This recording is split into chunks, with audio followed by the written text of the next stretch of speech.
Hi, my name is Bolton. Today I want to cover Structure, Sign and Play by Derrida and make a short outline. Derrida wrote Structure, Sign and Play to present at a conference titled The Language of Criticism and the Sciences of Man, held at Johns Hopkins University in Baltimore in 1966. Structure, Sign and Play discusses how philosophy and social science understand structures abstractly. Derrida is dealing with structuralism, a type of analysis which understands individual elements of language and culture as embedded in larger structures. The archetypal example of structuralism come from Ferdinand de Saussure, who showed how phonemes and words gain meaning only through relations with each other. The main object of the text is Claude Lévi-Strauss, whose structuralist anthropology analyzed the relationships between elements of culture or systems such as mythology.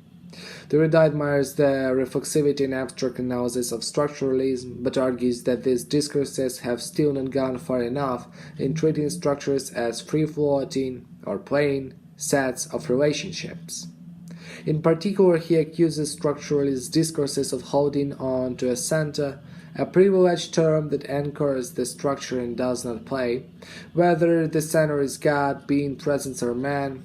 Its function is the same, and the history of structures is a history of substitutions, one center after another, for this constant position. Derrida suggests that this model of structure will end and is ending, and that a newer and freer thinking about structures will emerge.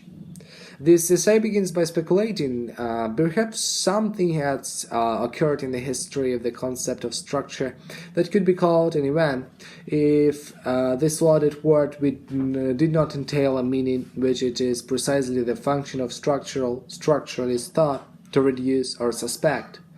The event involves changes in structuralism, structure, and in particular the structurality of structure, which has hitherto been limited, writes Derrida, through the process of being assigned a stabilizing center. The center is that element of a structure which appears given or fixed, thereby anchoring the rest of the structure and allowing it to play. In the history of metaphysics specifically, this function is fulfilled by different terms like essence, existence, substance, subject, transcendentality, consciousness, conscience, God, man, and so forth. Whichever term is at the center of the structure, argues Derrida, the overall pattern remains similar. The central term ironically escapes structurality, the key feature of structuralism, according to which all meaning is defined rationally through other terms in the structure. From this perspective, the center is the most alien or estranged element in a structure. It comes from somewhere outside and remains absolute until a new center is substituted in a seemingly arbitrary fashion. The center, therefore, is not the center. Derrida depicts Nietzsche, Freud, and Heidegger, three of his greatest influences, as ultimately trapped within a destructive spiral of denunciation. Nietzsche questioned the power of representation and concepts to really convey truth. Freud challenged the idea that mind was limited to consciousness, and Heidegger criticizes the idea of being as presence. Derrida argues that these theoretical moves share a common form.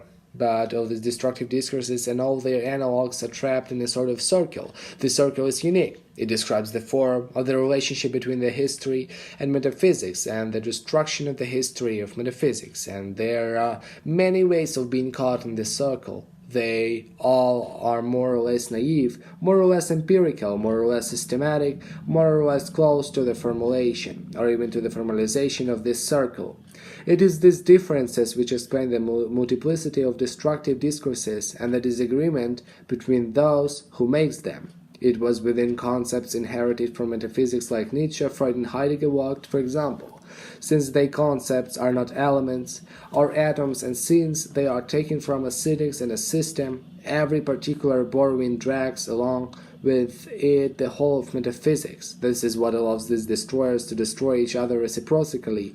For example, Heidegger, considering Nietzsche with as much lucidity and rigor as bad faith and misconstruction as the last metaphysician, the last Platonist. One could do the same for Heidegger himself, or Freud, or for a number of others, and today no exercise is more widespread.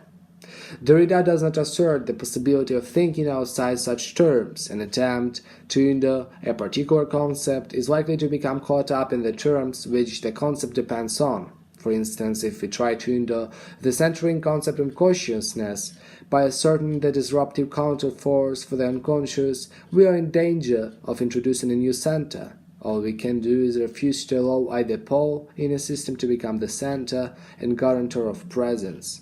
Thank you very much for your attention. Goodbye. See you in the next videos.